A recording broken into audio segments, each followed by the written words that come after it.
2026 оны 5 дугаар сарын 24-ний ням гарагт шилжих шөнө Украины нийслэл Киев хотын оршин суугчид сүүлийн 1 жилийн хугацаанд тохиогоогүй хамгийн аимшигтай агаарын дайралттай нүүр тулгарлаа. Оросын улбооны улсын талаас нийтдээ 90 орчим пуужин 600 гаруй дроноор Киев хотын зүгт довтолсон. Эдгээрийн дотор Кинжал, Циркон, Искандер зэрэг пуужингуудаас гадна хамгийн сүүлийн үеийн дундын зайн тусгалтай Орешник пуужинг Киев хотын эсрэг Оросын улбооны улсын зүгээс анх удаага ашигласнаар нэхэд онцлог дайралт боллоо. За өмнө нь бол Днепр болон Львов хотуудад бол энэ Орешник пуужингууд ашиглаж байсан. Мөн хамгийн аюултай нь Украины агаараас хамгаалах системүүд Оросын улбооны улсын дронуудыг олноор нь амжилттай устгаж чадсан боловч Оросын улбооны улсын Орешник зэрэг орчин үеийн пуужингуудыг устгах ямар ч боломжгүй хэвээр байгаа юм а. Саяны дайралтаар Украины агаараас хамгаалах систем агаарын орон зайн ердөө 36%-ийг л хамгаалалтанд авч хамгаалж чадсан байгаа юм а. Үүний үр дүнд Киевийн орон сууцны хорооллууд, сургууль цэцэрлэг болон усан хангамжийн систем мөн дэлхийн эрүүл мэндийн байгууллагын оффист хүртэл Оросын улбооны улсын пуужингууд тусаж асар их хохирол учрууллаа. Тэгэхээр яг яагаад энэ цаг мөчид ингэж том хэмжээний дайралтыг Оросын улбооны улсын зүгээс Украинд өгөх болов? Яагаад нам гүн байдлыг ингэж огцом эвдэв гэдэг асуулт гарч ирж таарна. Тэгэхээр үүнд хэд хэдэн томоохон шалтгаанууд байгаа. Өнөөдрийн дугаараар тэдгээр шалтгаануудыг дэлгэрүүлэн ярих болно. За түүнчлэн та бүхэндээ одоо нэг мэдээлэл дуулгахад бол 1805 онд Чехийн алдарт Рашан совиллын Карловы Вари хэмээх тосгонд энэ хотын эмзүүч Йозеф Витус Бехер гэдэг хүн Английн эрдэмтэн Кристиан Фробрик гэдэг хүнтэй хамтраад хүний ходоод гэдэсний үйл ажиллагааг дэмжиж эрүүлжүүлэх зорилготой, хоолны шингэцийг сайжруулах зорилготой эрүүл мэндийн зориулалтаар Бехеровка хэмээх фекёрыг бол анх гарган авсан байдаг. За хожим энэ фекёр нь бүгд найрамдах Чех улсын үндэсний бахархал болж дэлхийд алдартай урамлын гаралтай фекёр болж чадсан түүхтэй. Оросын улбооны улсын энэхүү өргөн цар хүрээтэй дайралтанд зүгээр нэг санамсаргүй эсвэл гинтийн тохиолдол огтоосоо биш. Энэ дайралтын цаанд цэргийн тактик, олон улсын дипломат харилцаа болон сэтгэл зүйн дайнтай холбоотой нарийн тооцсон үндсэн 3 шалтгаан оршиж байна. Эхний шалтгаан гэвэл Оросын улбооны улсын зүгээс Америк нэгдсэн улс болон барууны орнуудын эсрэг тавьсан улаан шугам зөрчигдсөний хариу арга хэмжээгээд шууд хилчгэд болно. Учир нь саяхан Америк нэгдсэн улсын зүгээс Украин улсад алсын тусгалтай Атак MS загварын пуужин мөн Их Британи болон Франц зэрэг улсуудын зүгээс Storm Shadow пуужингуудыг Украин улс ямар нэгэн хязгаарлалтгүйгээр Оросын хэлийг дагуулan Оросын нутгийн гүнд цохилт өгөх тэр дундаа Курск мужид байрлаж буй Оросын улбооны улсын цэргийн баазад цохилт өгөх онцгой зөвшөөрлийг олгосон ноцтой үйл явдал гарсан. Тэгэхээр Оросын улбооны улсын зүгээс Америк нэгдсэн улс тэргүүтээ барууны орнууд Украинд пуужин өгч тэр пуужингаараа Оросыг бөмбөгт гэж хэлж байгаа нь барууны орнууд дайнд шууд гар бие оролцож байна хэмээн үзэх хамгийн гол үндэслэл болж байгаа юм а. Иймээс Оросын улбооны улсын зүгээс дайралтыг зөвхөн фронтын шугамд бус харин Украины зүрхэн хэсэг болсон Киев хот руу чиглүүлж хэрв та нар манай нутаг руу халдах юм бол бид нийслэлийг чинь үнс болгож чадна хэмээх сэтгэл зүйн сануулгыг өгөхөд оршиж байв. Эхний шалтгаан бол энэ. Харин хоёр дахь шалтгаан нь Украины дотоод улс төртэй холбоотой шалтгаан байсан.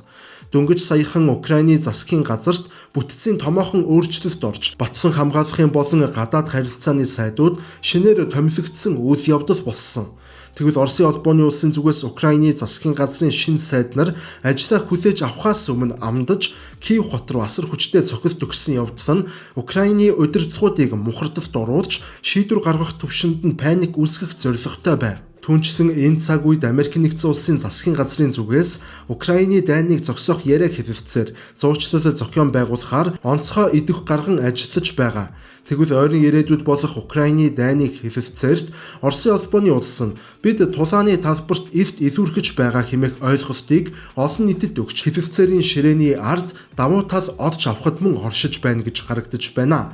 За харин 3 дугаар шалтгаан гэвэл маш шалгарсан арга буюу дэлхийн хүчирхэг улс орнуудын бүгднгийнх нь хийдэг яг сонгодог шалтгаан болох шин зэвсгийг практик дээр туршихтай холбоотой шалтгаан байсан.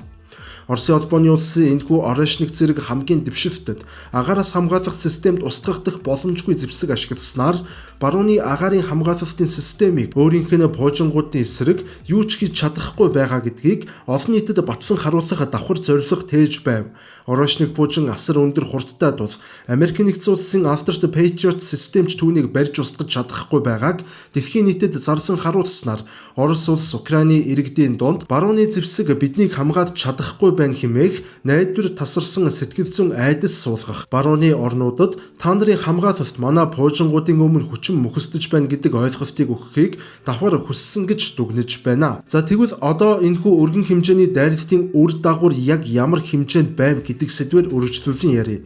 Энэхүү масс хэмжээний цохилт нь зөвхөн Киевийн барилга байгууламжуудыг нураагаад зогсохгүй цаашдын дайны стратеги болон олон улсын харилцаанд урт хугацааны маш ноцтой 3 том үр дагаврыг авчирлаа гэж дүгнэж байна. Нэгдүгээр үр дагавар гэвэл Украины агаараас хамгаалах системд маш том стратегийн цорхоо байгааг аль биесээр ил болгов.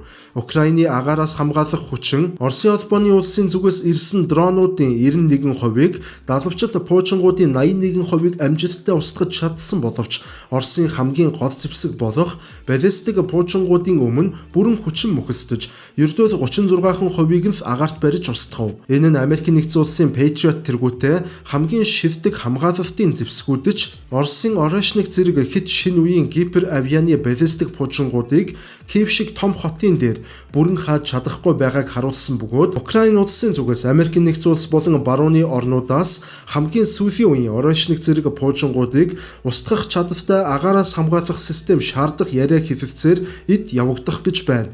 Гэхдээ харамсалтай нь яг одоогоор оройшникийг ямар систем агаарт нь найдвартай устгаж чадах нь тодорхойгүй хэвээр байгаа юм а. За тэгвэл хоёрдугаар үр дагавар гэвэл Киев хотыг олон улсын дипломат харилцаа болон олон улсын дэмжлэгээс бүрэн тусгаарлах дипломат вакуум үүсгэх аюул саяны дайралтаас бий боллоо гэж харагдаж байна. Учир нь довтолгооны үеэр дэлхийн эрүүл мэндийн байгууллагын Киев дэх төв офис буужингийн цохилтонд өртөн сүйдсэн нь олон улсын байгууллагуудад маш том дохио болов. Мөн хамгийн ноцтой нь энэхүү дайралтын дараагаар Оросын гадаад хэргийн сайд Сергей Лавров Америк нэгдсэн улсын талд хандаж манай дараагийн буужингийн цоврал довтолгооны байна Киевийн шийдвэр гаргах төвүүд байх болно. Иймээс нэн даруй дипломатуудаа Киевээс тат хэмээх анхааруулгыг өгсөн юм. Энэхүү анхааруулга нь Киевт байгаа гадаадын эрчин сайдын яамд олон улсын төлөөлөгчийн газруудыг хотоос дөрвөх үйл ажиллагаагаа зогсооход хүргэж байна. Энэ алхам нь Киевийг дэлхийн бусад орнуудтай амьд харилцаагүй болгож ганцаардуулах гэсэн Оросын төлөвлөгөөний нэг хэсэг гэж ойлгож болно. Тэгвэл 3 дугаарт гэвэл хотын дэд бүтэц сүрж иргэдийн дунд аюулгүй газар гэж хаач шалгах хэмээх сэтгэл зүйн гүн паник уг үйл явдлын дараагаар бий болоод байна. Хэдийгээр хавар болж өвлийн хүйтэн ард хоцорсон боловч усан хангамж цахилгаан станцууд сүрсэн нь Киевийн эдийн засаг өдөр тутмын амьдралыг туйлдуулж байна.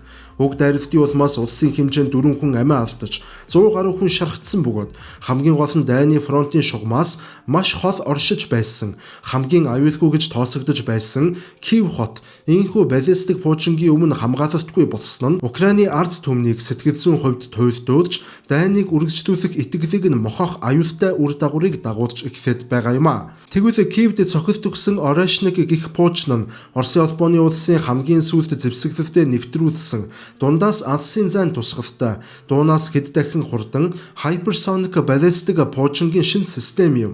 Энэ буужин агаар мандалд орохдоо Max 10 буюу дууны хурднаас 10 дахин хурдан нисдэг онцлогтой.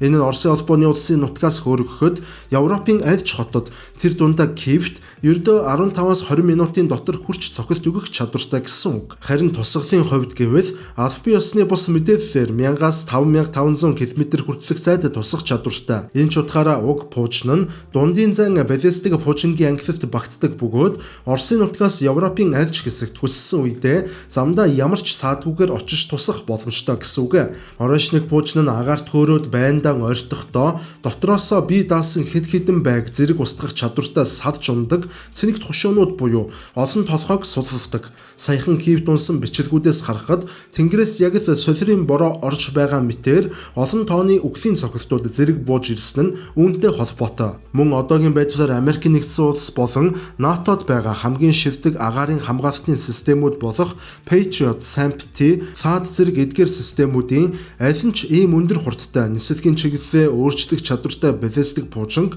агаарт нь амдан устгах боломжгүй буюу магадлал маш бага хувьтай байна. Энэ бол орешник пуужингийн хамгийн том давуу тал.